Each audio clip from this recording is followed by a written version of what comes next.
My sister shoved me into the lake, and my parents just watched and laughed. Then they said it was to lighten her mood, and I shouldn't be so dramatic. So I left the next morning, along with the money I'd promised for her college. It was our annual family reunion held at the lakeside cabin that had been in my mom's family for generations. The air smelled of pine needles and barbecue smoke. Distant relatives I saw once a year were milling around, laughing and catching up. On the surface, it was a perfect picture of a happy American family.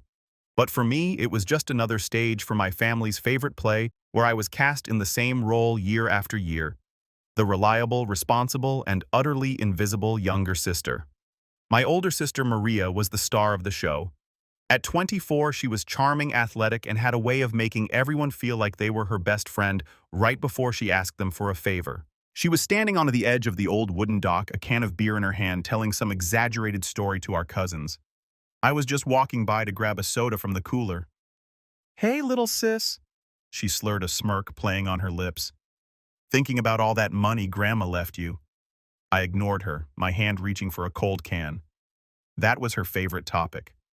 My inheritance, not our inheritance. Mine. A fact that grated on my family every single day. "Don't be like that," she said, stepping in front of me. I tried to move around her, but she put a hand on my chest. "You know you're always so serious. You need to loosen up."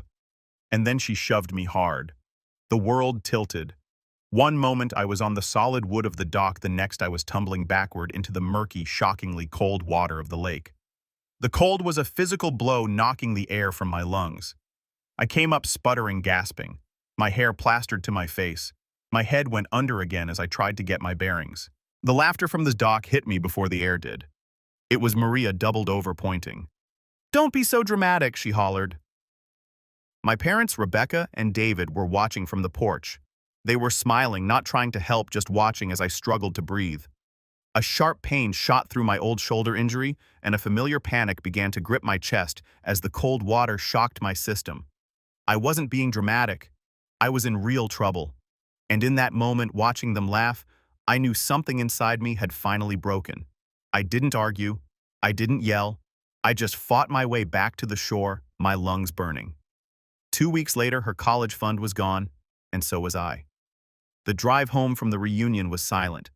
I sat in the back seat, wrapped in a damp, musty towel, the car's air conditioning feeling like ice against my skin. The wheezing in my chest had subsided to a low whistle, a constant reminder of how the cold shock had affected my breathing. Maria was in the front seat, humming along to the radio, occasionally chuckling to herself. My parents were discussing what they needed to pick up from the grocery store. It was as if the last hour hadn't happened, as if their youngest daughter hadn't been drowning while they watched. But for me, that hour was a lifetime. The cold of the lake had shocked my system, but it was the coldness in their eyes that had frozen something deep inside me. It dredged up a decade of memories, a long silent movie of my own life playing out in my head. I remembered being 16, so proud of my car, a beat-up but reliable sedan I bought with money from my after-school job. A week later, Maria, who had just gotten her license, suspended for speeding, took it without asking and wrapped it around a telephone pole. When I found out, my mother pulled me aside, her voice soft and pleading. "She made a mistake, Jane. She feels terrible. Be a good sister. That money your grandmother is saving for you can cover it. Right? I ended up paying for the damages." Maria never even said thank you. I remembered my 20th birthday. I wanted to go to a nice dinner with my family. Instead, I spent the night wiring Maria $5,000. She was in Las Vegas with her friends and had, in her words, hit a bit of a rough patch. My dad clapped me on the shoulder when I got off the phone. "That's my girl, always responsible. Family helps family." My grandmother, my mom's mother, had seen it all. She was a quiet, observant woman who had built a successful construction business from nothing. She saw how I saved my money while Maria burned through her allowance. She saw how I studied for my exams while Maria partied. She saw how I was always the one left to clean up the messes. A few months before she passed away, she sat me down in her workshop, the air thick with the smell of sawdust and varnish. She handed me a heavy leather-bound ledger. "Money is a tool, Jane," she'd said, her voice raspy but firm. "It can build a life, or it can be a crutch for those who refuse to learn to walk. I trust you to be a builder." When she died, she left the bulk of her estate, a considerable sum, including investments and property, to me. Maria got a token amount, and my parents got the family home and a pension. The will was clear. The money was mine to be managed by me when I turned 22. My grandmother had put her faith in me, not them, and they had never forgiven me for it. The silence in the car was finally broken by my mother. "Jane, honey, are you feeling better?" I didn't answer. I just stared out the window. "Stop being such a baby," Maria grumbled from the front. It was a joke. Maria, my father, said, his voice holding no real admonishment. "But she's right, Jane. You've always been too sensitive." I got home, showered, and went to my room. The chill wasn't just in my bones anymore. It was in my heart. I pulled out my phone and called the only person I knew would understand. Michelle. We'd been best friends since kindergarten, and she'd been a frontline witness to my family's dynamics for years. They did what she said, her voice a low growl after I recounted the story. I could picture her pacing her small apartment, running a hand through her hair in frustration. They just laughed Michelle like it was the funniest thing they'd ever seen. "I'm coming over," she said. She was there in 15 minutes, a bag of greasy burgers in her hand. We sat in my room, and for the first time that day, I felt a flicker of warmth. "This isn't just about the lake, Jane. You know that, right?" she said, handing me a burger. I wasn't hungry, but I took it anyway. "How many times have you bailed her out? How many loans have you given them that you know you'll never see again?" I just shrugged, picking at the wrapper. "They're not just taking your money, girl. They're taking your life. They're disrespecting you because they know you'll just take it. You're their safety net, their get-out-of-jail-free card." She leaned forward, her eyes intense. "Have you ever even once felt loved by them without a condition attached? Without them needing something from you?" Her question hit me harder than the cold water. I tried to think of a single instance, a single memory where their affection wasn't tied to my compliance or my wallet. Nothing came. The silence stretched, and it was filled with a terrible, dawning realization. Tears I didn't even know were there started to well up in my eyes. I turned away, not wanting her to see. She pretended not to notice. After Michelle left, I found myself pulling out an old photo album. There we were, a family of 4 smiling at Disney World. I was about 10. I remembered that trip. I remembered that my dad had lost his wallet, and I'd offered up the $200 I had saved for a new video game console to help pay for the hotel.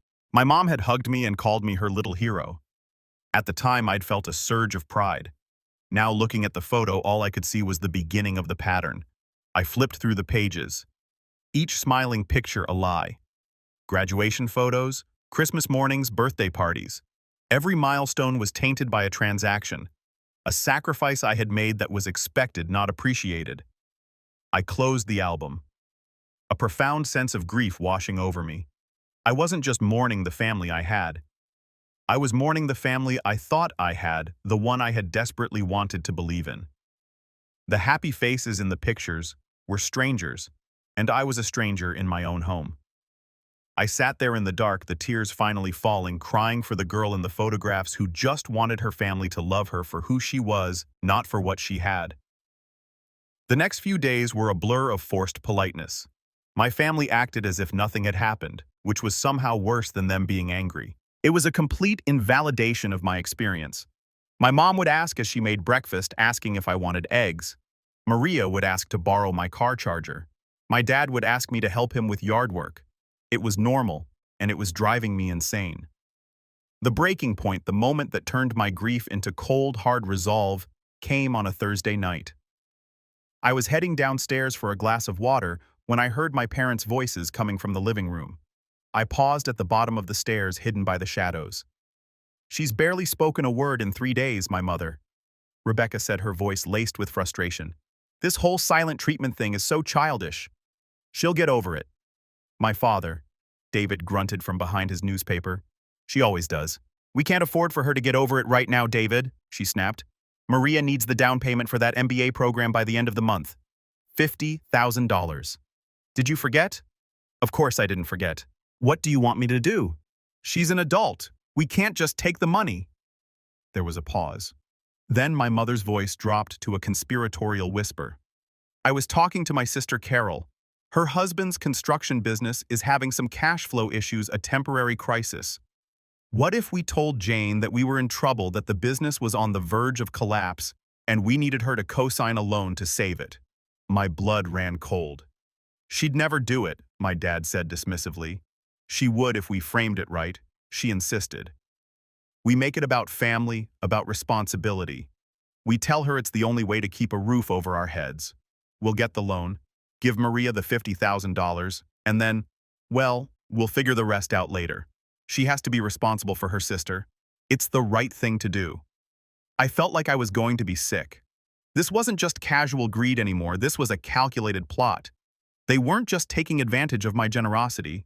They were planning to actively deceive me, to trap me in debt to fund my sister's life. I backed away from the stairs, my heart pounding in my chest, and retreated to my room before they could hear me.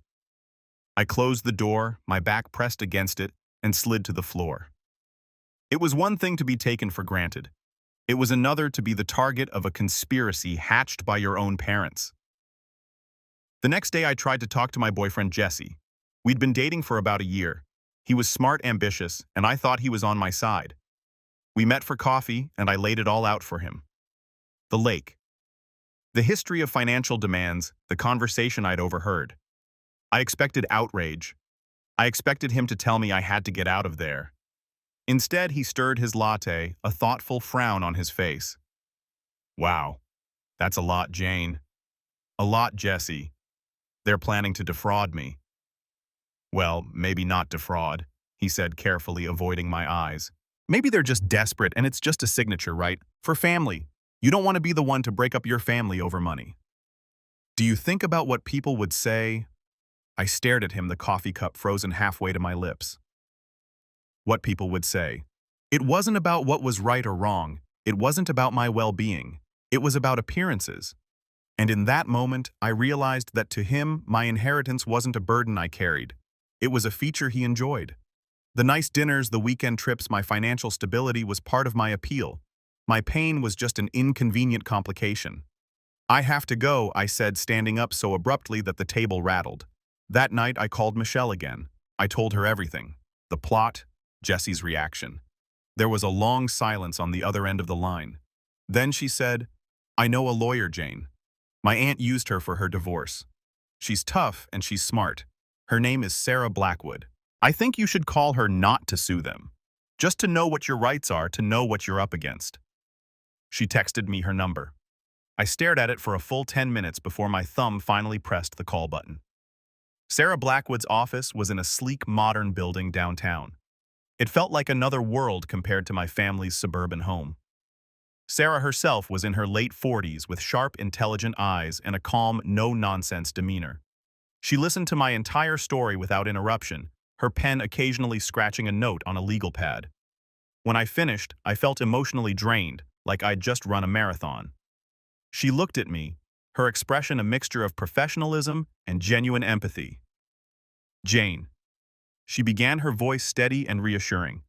Let's be perfectly clear. The assets your grandmother left you are yours and yours alone. You have zero legal obligation to pay for your sister's education, her car, or her lifestyle. The only obligation you have is the emotional one they have manufactured and exploited for years. Hearing it laid out so plainly, so legally, was like a physical weight being lifted off my shoulders. The plan you overheard, she continued, her tone hardening slightly, is not just morally reprehensible. It borders on conspiracy to commit fraud.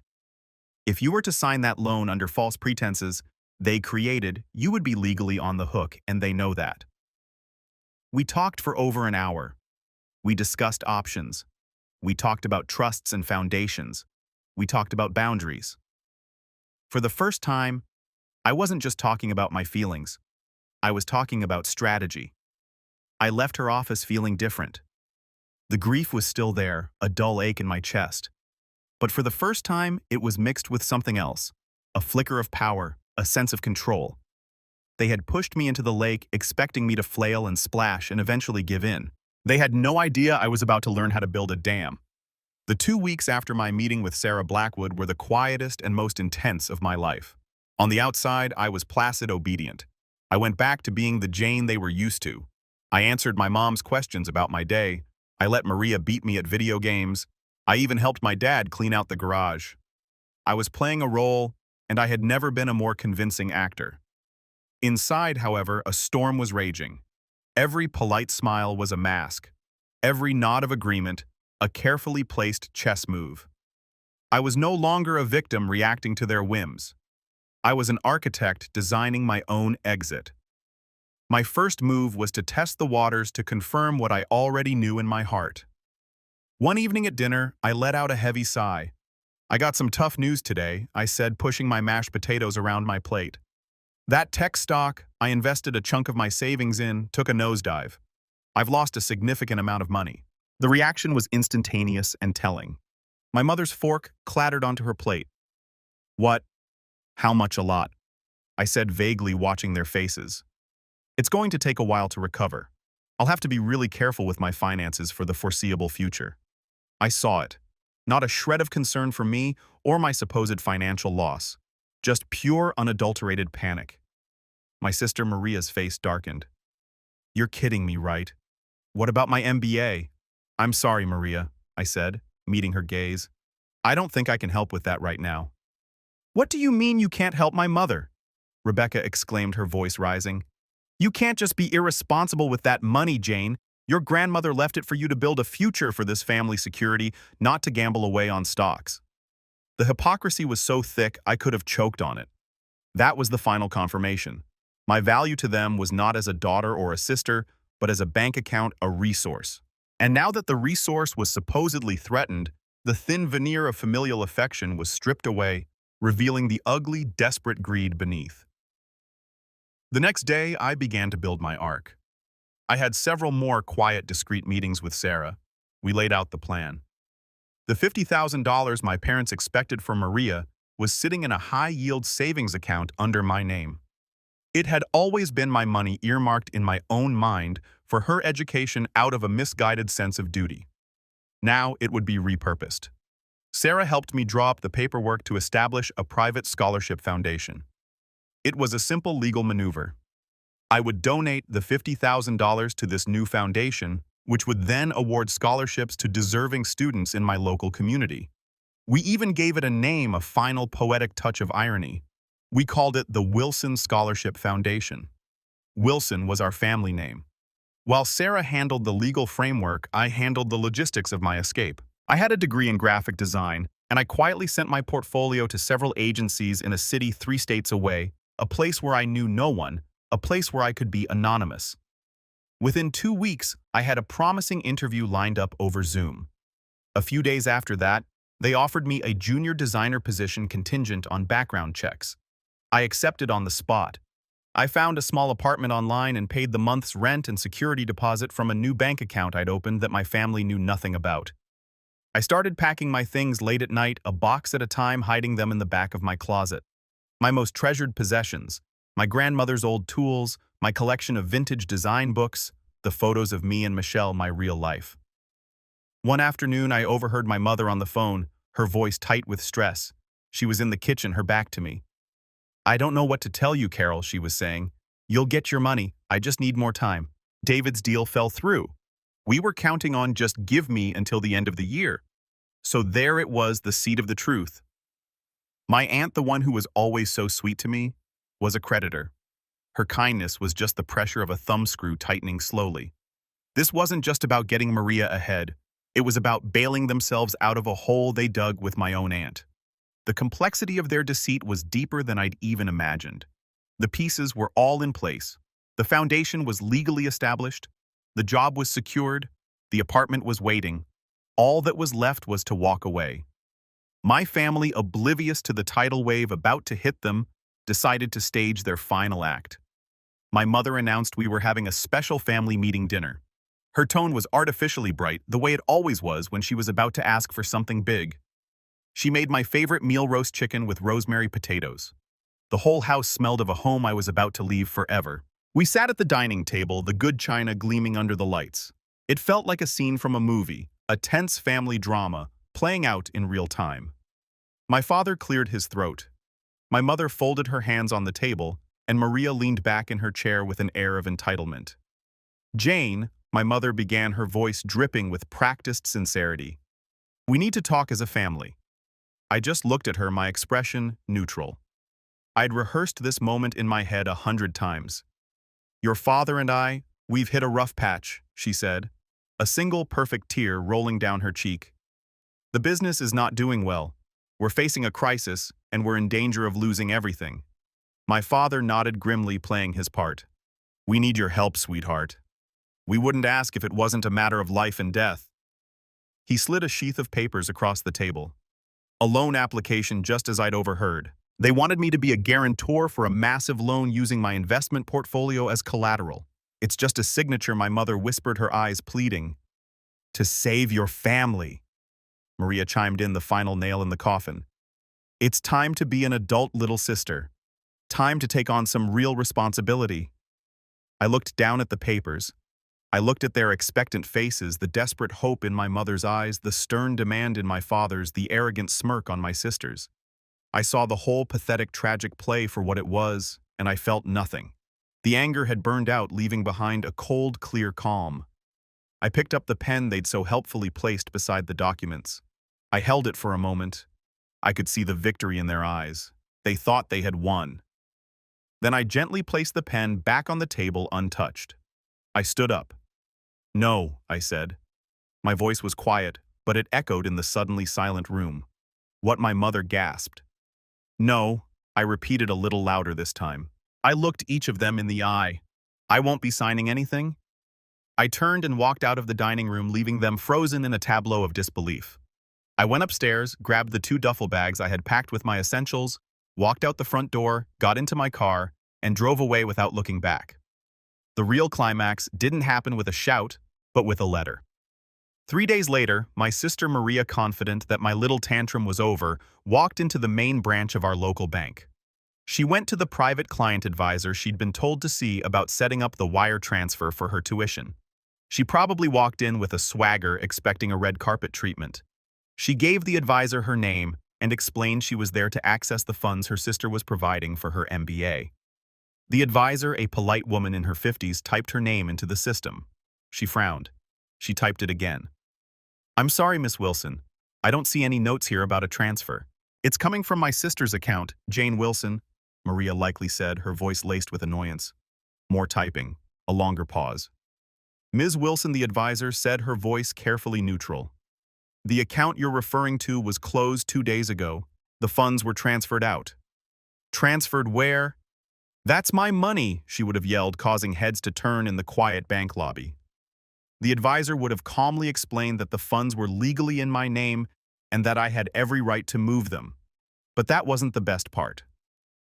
The next day, a thick cream-colored envelope arrived at our house addressed to Ms. Maria Wilson. It looked official, important.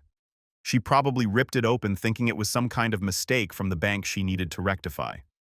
Inside, on heavy embossed letterhead, was a letter. It began, Dear Miss Wilson, on behalf of our board of directors, we are thrilled to inform you that you have been named the honorary inspiration for the newly established Wilson Scholarship Foundation.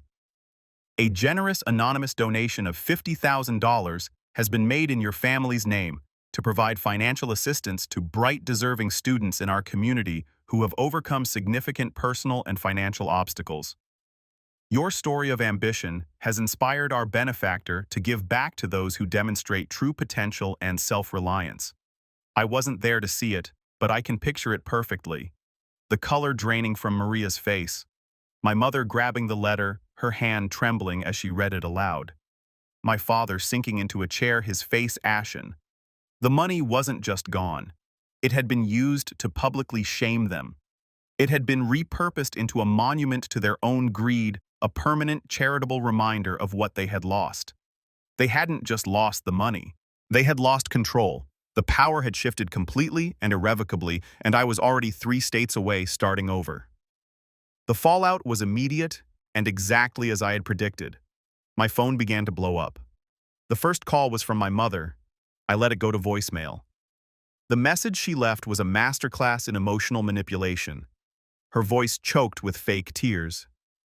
Jane, honey, what have you done? There's been a terrible mistake. You need to call us. We're so worried. This isn't you. The next call was from Maria. I didn't have to listen to the voicemail to know what it said. Her text messages, a stream of furious misspelled words, told the whole story. Where is my money? You think this is funny? You ruined my life. You are dead to me. Then came a text from my father, curt and cold. Call your mother. You've upset her terribly. I read the messages, listened to the few seconds of the voicemails, and then I did something I should have done years ago. I opened my contacts list, and one by one I blocked their numbers. Mother, father, sister, even Jesse. The sense of relief was a physical thing, a deep, cleansing breath. The silence that followed was beautiful. A few days later, I got a call from an unknown number. I hesitated, then answered. It was my Aunt Carol. Her voice was syrupy sweet. Jane, sweetie, it's your auntie. Your mom is beside herself with worry. We all are. Why don't you just come home so we can talk this all out? Whatever is wrong, we can fix it. She was their last-ditch effort.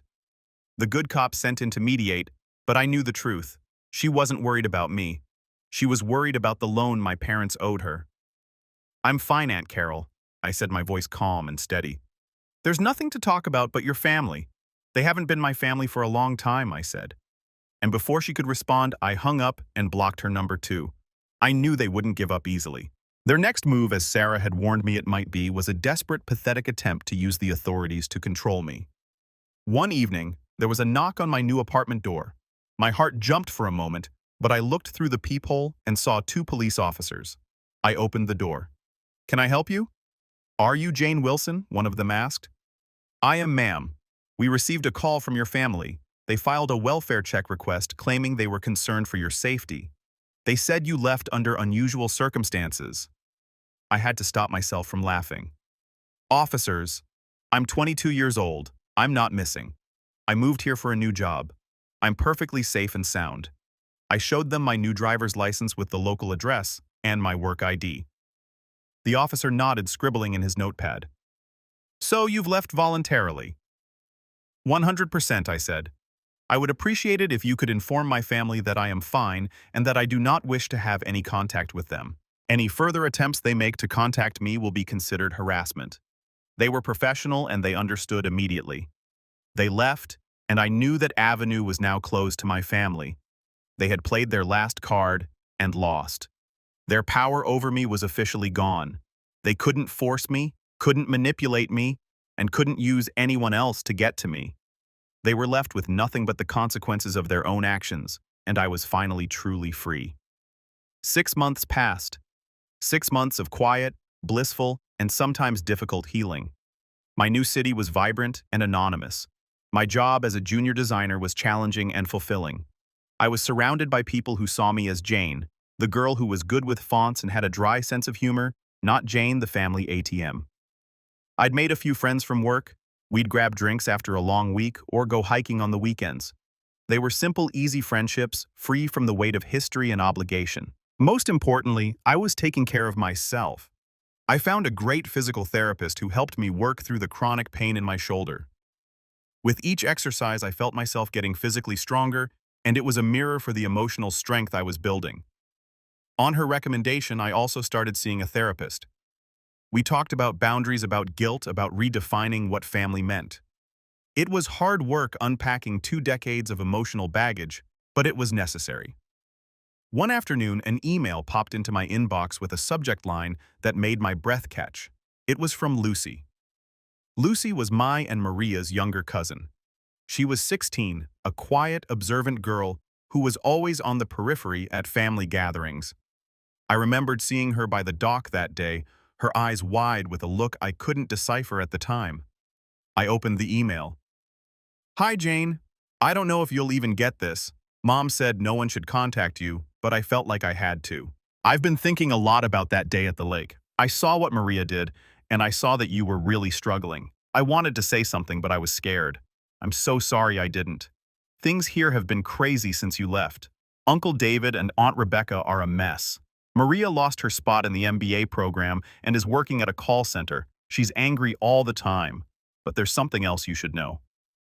I overheard my mom, Aunt Carol, fighting with Aunt Rebecca on the phone.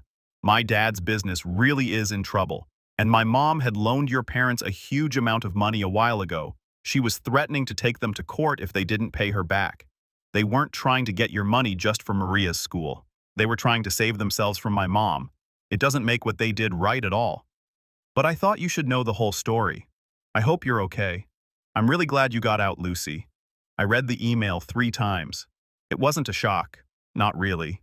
It was a confirmation of the stray puzzle pieces I had already gathered. It didn't change my feelings, and it certainly didn't make me feel sorry for them. Their desperation didn't excuse their cruelty, but it did provide a final clarifying lens on the whole ugly situation. It solidified my decision. I hadn't just escaped from greed, I had escaped from a sinking ship, a vortex of bad decisions and desperate measures that would have undoubtedly pulled me under with them. I wrote back to Lucy a short, simple email. Thank you for telling me. It means a lot. I'm doing well. I hope you are too.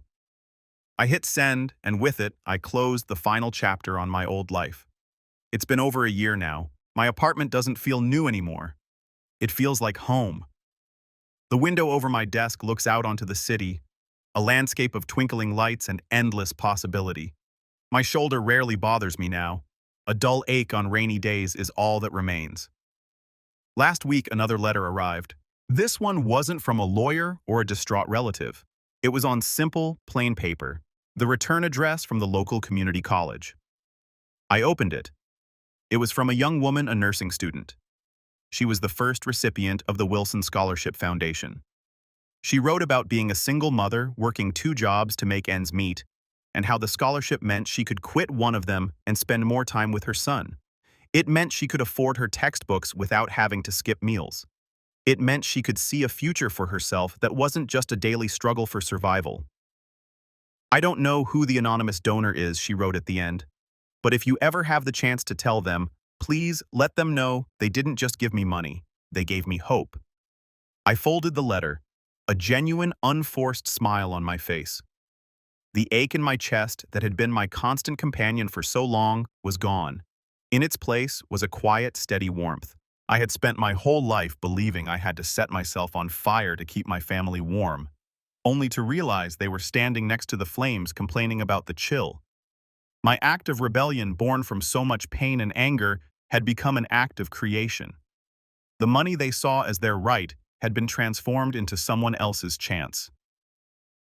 Looking out at the city lights, I finally understood. Sometimes the bravest thing you can do is to walk away.